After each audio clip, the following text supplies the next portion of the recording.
Every great empire that ever existed made the same fatal mistake. They marched onto the Iranian plateau, swords drawn, absolutely certain they could erase this civilization from the face of the earth forever. Alexander the Great came here. The Roman legions came here. The Arab armies came here. And the ferocious Mongol hordes of Genghis Khan came here. Any other nation would have vanished, dissolved into history like the Babylonians, the Hittites, the Assyrians. But Iran did something no one else on earth could do. It absorbed every single one of them. This is their story. Iran, the eternal civilization. Welcome to ChronosX Documentary. Today, we travel back 5,000 years to a land that has been invaded, conquered, burned, and occupied more times than any nation in human history. And yet, it still stands. How? That is the question we answer today. Some civilizations are destroyed by their conquerors. Others destroy their conquerors. And then there is Iran. A civilization so ancient, so deep, so resilient that it did not fight back with swords. It fought back with culture. This is the story of how one nation survived everything. Chapter 1. Older than Egypt. To understand the depth of this civilization, we need to rewind time far back. Most people believe that civilization began in Mesopotamia or ancient Egypt. In this view, Iran is often sidelined. That is a massive historical injustice. 50,000 years ago, Neanderthals dominated these lands. 36,000 years ago, they were replaced by Cro-Magnons. But the real revolution came later. Archaeologists have discovered urban settlements on Iranian territory dating back 6,000 to 7,000 years. Ceramic vessels from the 4th millennium before Christ prove beyond doubt that one of the oldest civilizations on the planet evolved right here. The first major geopolitical power in these lands was Elam, a state in the southwest of modern Iran, with its capital in the city of Susa. The Elamites were so powerful that by the 26th century before Christ, they were practically dictating their will to the Sumerians. But the most extraordinary moment came in the 23rd century before Christ. The Akkadian king Naram-Sin went to war with Elam. The conflict did not end with simple defeat. A written treaty was signed. Think about that. This was the first documented international treaty in human history. The Iranian space stood at the very origins of global diplomacy. Sometime between the 20th and 15th centuries before Christ, nomadic tribes began descending onto this mountainous plateau from the north.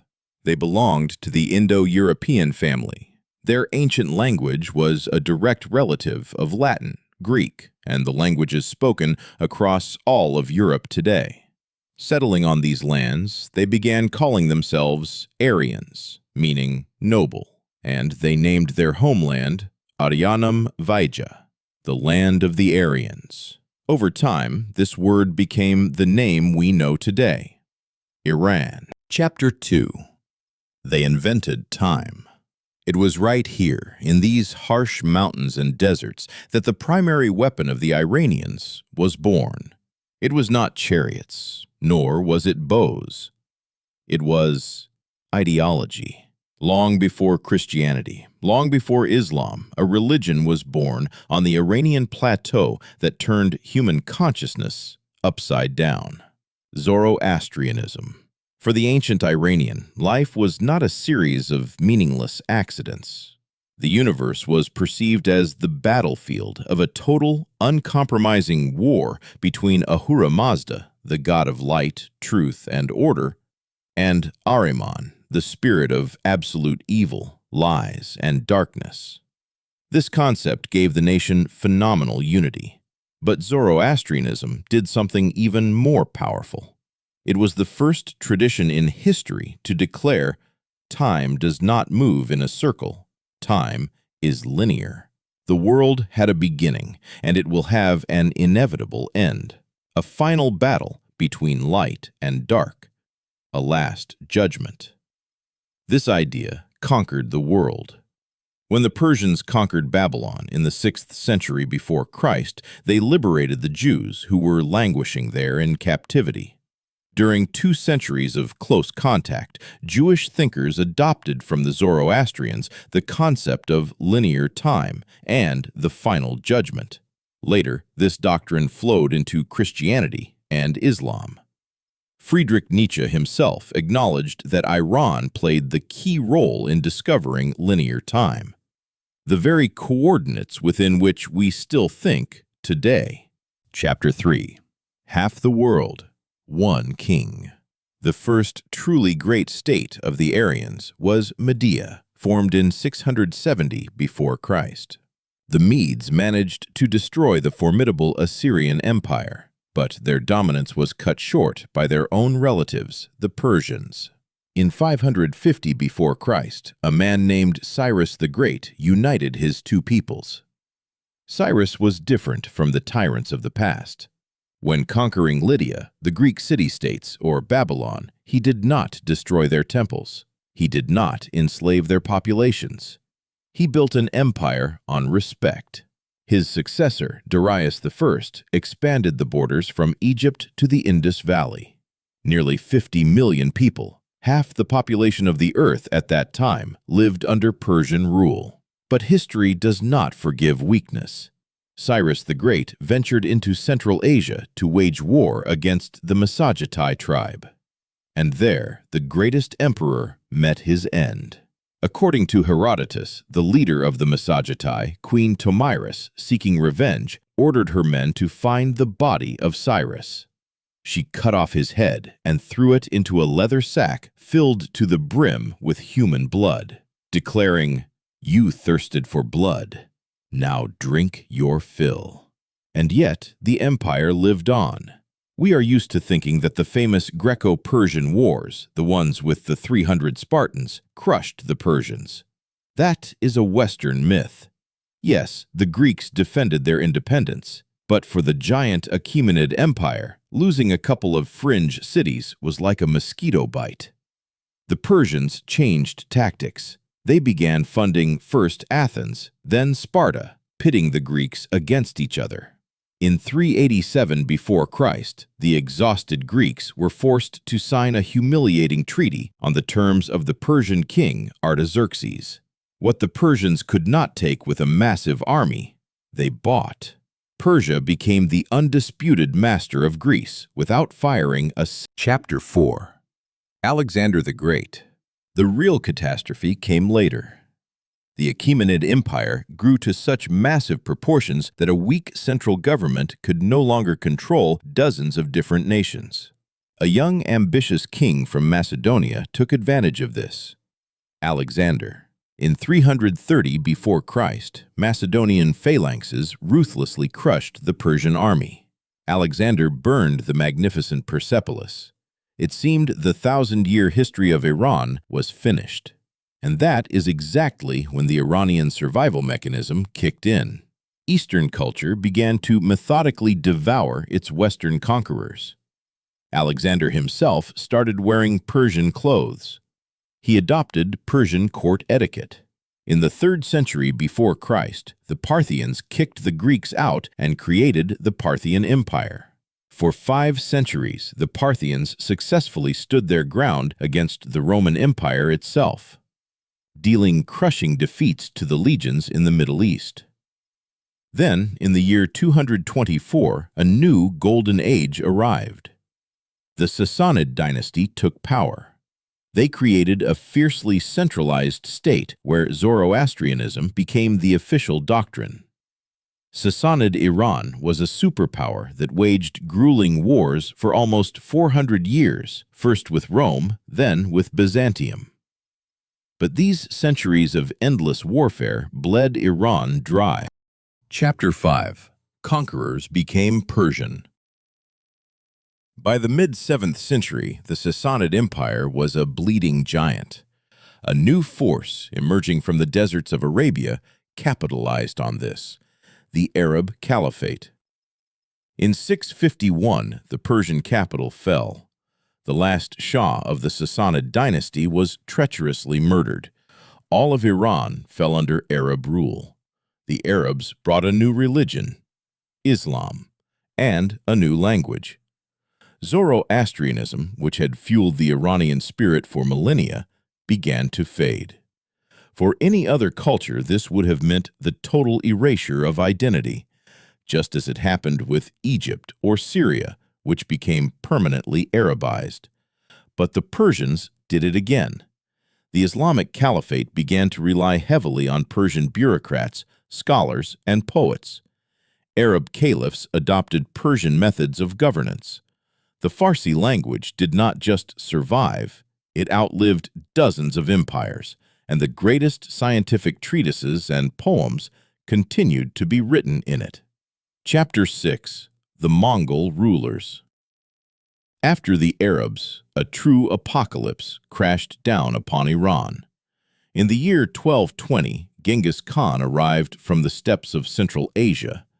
The Mongols did not just conquer territories, they slaughtered entire cities. They wiped thousand-year-old irrigation systems off the face of the earth. It seemed Iran would turn into a pasture for nomads. But when the grandson of Genghis Khan, Hulagu, founded a Mongol state here, something incredible happened. The harsh conquerors, used to living in yurts, suddenly embraced Islam. They made the Persian language the language of the state. They began building grandiose Persian mosques with blue domes, funding local scholars and poets. At the end of the 14th century, history repeated itself. Tamerlane stormed into these lands. He erected pyramids out of severed human heads, yet at the same time, he stood in awe of Persian culture. His descendants sparked a true Persian Renaissance. For almost 300 years, political power in Iran belonged to fearsome Mongols and Turks. But upon taking the Iranian throne, within a couple of generations, they irrevocably became Persians. The Iranian cultural code completely reprogrammed its invaders. And then, out of this 300-year cauldron, a man named Shah Ismail emerged in 1501. He reunited the country and founded the Safavid state. It was the Safavids who made Shia Islam the state religion of Iran, forever separating it culturally and politically from the rest of the Islamic world. Iran, once again, forged its rigid, unique identity. Chapter 7: Why Persia Disappeared. By the 19th century, Iran entered a period of severe crisis. Following devastating wars with the Russian Empire, the country permanently lost the territories of modern-day Georgia, Armenia, and Azerbaijan. By the early 20th century, Iran had become a backdrop for the Great Game, the geopolitical standoff between the British and Russian empires. The country was effectively carved into spheres of influence. The British pumped Iranian oil. Russian troops stood in the north. The country was suffocating. But Iran would not be Iran if it didn't find a way out. In 1925, Reza Shah Pahlavi came to power. He charted a hard-line course toward modernization, and in 1935, he made a move that shook global diplomacy. For centuries, the entire Western world had called this country Persia, a word associated in Europe with fairy tales, carpets, backwardness, and exoticism. Reza declared enough. He sent an official directive to all embassies. From now on, the country must be called by its true ancient name, the very one they had called themselves for millennia: Iran, the land of the Aryans. This was not just a linguistic change, it was a statement. We are not an exotic colony. We are a modern, powerful nation with ancient roots, and you will reckon with us. Chapter 8. The War for a Name. The history of Iran is always a history of radical pivots. In the 20th century, the country found itself on the global chessboard, caught between the interests of superpowers. Decades of political turbulence and foreign interference ultimately led to the country exploding in the Islamic Revolution of 1979. The monarchy fell. Iran became a theocratic republic, and relations with the West were severed. And today, we witness a stunning historical paradox. The word Iran triggers in most people images of geopolitical tension, harsh sanctions, conflicts, and grim news reports. Meanwhile, the word Persia has not disappeared at all. It has acquired a romantic, almost mythical aura. Persia is associated with lost grandeur, refined poetry, flying carpets, and fairy tale empires.